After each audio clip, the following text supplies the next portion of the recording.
Hello, j'espère que vous allez bien. Je vous retrouve dans une vidéo pour vous présenter un speed coloring donc de la fée Clochette. Il est très très beau et c'était un peu un challenge parce que franchement les effets lumière et tout sont oufissimes. Vous allez voir à la fin ce que ça donne et surtout comment j'ai fait. Je vais essayer de commenter un petit peu la vidéo et puis ma foi si je peux vous apporter des petits tips etc. je le ferai. Dans un premier temps j'ai ajouté du drawing gum. Le drawing gum, faites attention, je vous conseille de le tester sur votre papier, le papier que vous utilisez, parce que il y en a a priori certains, et pas mal, qui arrachent le papier maintenant. Moi, c'est un vieux drawing gum et je sais plus, il a quelque chose de totalement différent des autres. Même ceux de la même marque sont plus faits de la même manière et le mien, il n'y a aucun souci, alors que les nouveaux arrachent des fois le papier. Donc ensuite, une fois que votre drawing gum est fait, vous pouvez prendre un pad comme j'ai pris et mettre de l'encre. Moi j'ai les encres E-Ink qui vont très très bien. Alors vous avez E-Ink, vous avez les Distress, etc. Donc vous prenez la marque que vous voulez. Ensuite vous faites votre fond et vu que vous avez mis votre drawing gum, ça ne risque rien. Mis à part ça, il n'y a rien d'autre à savoir de plus. Si peut-être faire attention aux embouts mousse que vous utilisez.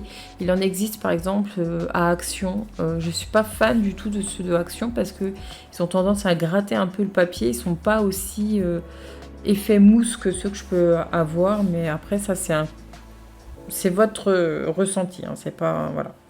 Ensuite, vous enlevez votre drawing gum et là, on va appliquer l'encre magique. Ça, vous avez kiffé. J'ai reçu je ne sais combien de DM sur Instagram pour me demander en fait ce que j'utilisais. Et ben, c'est tout simplement de l'eau de Javel. Voilà, l'eau de Javel, vous savez très bien, quand vous mettez sur de l'encre ou autre, et ben ça donne un effet un peu comme ça, ce qui est normal. Hein. Et vous pouvez l'utiliser à petite dose comme ça sur vos colos. Donc je vous conseille, ça peut, dans ce cas-là, pour les nervures des feuilles, ça peut vraiment être très très joli. Et vous gagnez un temps de fou, quoi. Et en plus, vous avez une couleur un peu, pas naturelle, mais vous voyez, un peu dans les couleurs des nervures. Donc c'est parfait. Donc une fois que tout ça est fait, ça prend du temps. Hein. La page est grande en plus, donc ça prend pas mal de temps. Mais déjà, on voit un peu le dessin se prendre forme. Donc c'est déjà pas mal. Ensuite, on passe à la peau. Donc comme je vous l'ai déjà dit, je ne sais combien de fois, moi je commence par le clair et après je fais le foncé. Mais peu importe, vous faites dans le sens que vous voulez, ça ne change strictement rien. Voilà, sauf que si j'ai remarqué que les couleurs se mélangeaient pas de la même manière, ça donnait pas les mêmes combos parfois, mais ça reste minime et vous faites vraiment comme ça vous arrange. Donc dans mon cas, j'ai pris toujours une couleur claire, après avec 2 ou 3 teintes un peu plus foncées. Et je nuance un peu tout ça, tout en respectant les ombres de la fiche basique. J'ai pas mis les ombres comme moi je l'entendais. Hein. Je suis vraiment la fiche. Une fois que ceci est fait, et ben du coup vous allez voir que le gros problème qu'il y a avec ce genre de colo, c'est les fameux traits pour les ombres ou les points de lumière qui mettent un peu partout et ça j'aime pas du tout. Soit j'aurais envie de leur dire, soit vous les enlevez ou soit vous les mettez mais de manière très très très très très claire pour ne pas être embêté parce que par exemple pour la joue de Clochette, si vous mettez pas du stylo blanc, c'est une catastrophe quoi. Elle a une joue, on croirait qu'elle s'est pris une patate ou je ne sais quoi, ça fait pas beau du tout. Donc j'ai été quand même pas mal bloquée pendant ce colo sur cet aspect-là avec les traits et tout. J'ai vraiment failli rage quit à un moment donné parce que c'était pas beau du tout. Et après je me suis dit allez je recouvre les traits blancs comme les filles elles font et en fait, ça a donné quelque chose de très très beau. Mais je ne suis pas partisane de mettre des contours blancs partout. Pour moi, il faut nuancer. Donc ensuite, j'attaque les cheveux. Les cheveux, c'est pareil. Je prends des couleurs jaunes avec du marronné un petit peu, avec des sous-tons un peu orange pour faire un blond assez joli. Et après, il faut vraiment jouer avec les effets au niveau des cheveux. Et j'ai acheté, non, j'ai pas acheté, j'ai mis du Posca blanc au niveau des ombres. des reflets, pardon. Là, je passe à la robe. Bon, bah, je suis majoritairement les traits et puis bah, le modèle. Donc, pareil, je commence par le clair et je termine par le foncé. Mais ça, c'est comme vous voulez, comme d'habitude. Alors, petite chose que je ne vous ai pas dit, normalement dans le dessin original, si vous regardez au tout début, au niveau de son épaule, normalement, il y a un trait noir. Ils avaient fait un trait noir pour la délimitation, je pense, de son épaule. Et j'ai décidé de le retirer parce que c'était pas beau. Je trouvais ça vraiment pas joli. Donc, ce que j'ai fait, c'est que j'ai mis un peu de crayon blanc ou alors j'ai gratté le papier, je sais même plus. Il me semble que j'ai gratté un peu le papier pour enlever le plus possible l'encre, sans faire un trou, hein, bien sûr. Et après, j'ai mis un peu de blanc et du coup, on ne voit quasiment rien. Donc, ça, c'était pas mal. D'ailleurs, vous pouvez voir que j'ai mis du crayon blanc au niveau de la joue et du bras à gauche, enfin son bras droit. Du coup, vous voyez, par rapport à celui à droite, ça n'a rien à voir, quoi, le résultat. Et une fois que vous mettez le crayon blanc, c'est vrai que ça change tout, en fait. Maintenant, on attaque le fond. Alors, le fond, d'ailleurs, par rapport à l'affiche, il manque beaucoup d'éléments.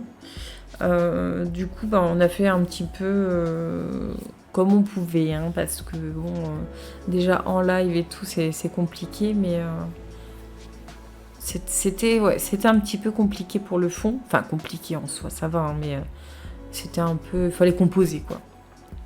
Mais sinon, ça fait joli, quoi.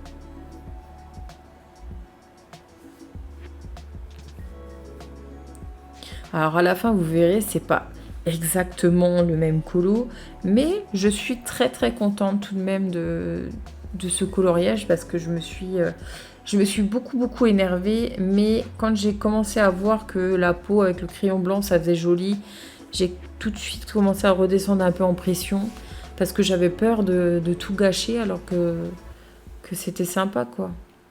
Donc vraiment...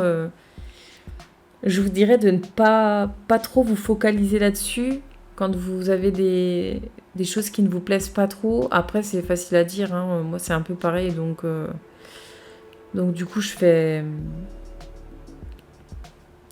de faire attention, de ne pas trop m'énerver et de ne pas trop me stresser, mais c'est pas forcément facile. Mais faites de votre mieux et essayez de ne pas trop vous stresser, de ne pas... vous mettre de pression, ce n'est qu'un coloriage déjà, et puis voilà, c'est pas une catastrophe, quoi. Ensuite, bah, j'ai terminé tout le fond, je l'ai fait au pastel sec. C'était une ou deux fois, c'était la deuxième fois, je crois, que j'en mettais dans mes colos. J'essaye petit à petit de prendre vos conseils et de tester du matériel, et il y a des petites pépites de temps en temps. Je suis très contente, donc merci à tous de vos retours et de vos conseils, c'est vraiment très très sympa. Donc là j'ai fait le cadran, donc au crayon de couleur et rien de foufou.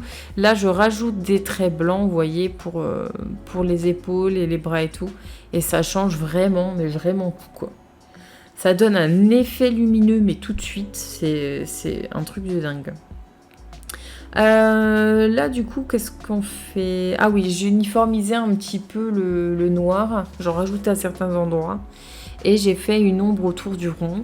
Donc là pour faire l'ombre, il me semble que j'ai pris du noir avec de l'essence sans odeur. Oui, c'est ça. L'essence sans odeur, je dis oui, mais pas trop non plus, je l'ai déjà expliqué en live. C'est bien, mais il faut nuancer, voilà. La seule chose que je regrette, c'est que j'ai remis du noir et je trouve que c'est trop noir. J'aurais dû laisser comme c'était avant. C'était plus fidèle à l'affiche. Mais bon, après, c'est pas très grave non plus.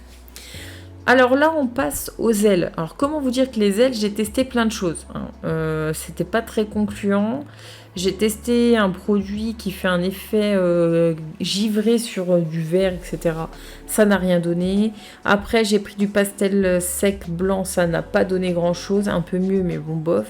Et après, j'ai simplement pris de l'encre à alcool blanche. Et je l'ai utilisé pour faire un effet de transparence comme ça. Ensuite, un crayon blanc, je sais plus quelle marque, Sakura je crois, et j'ai fait les petits zigouigouis dedans. Je sais pas comment ça s'appelle. Et là, bah, je termine. Hein. Des petits effets dans les écritures, tout ça. Et là, les petites paillettes. Hop. Et ma foi, voilà, en gros, on a terminé ce colo.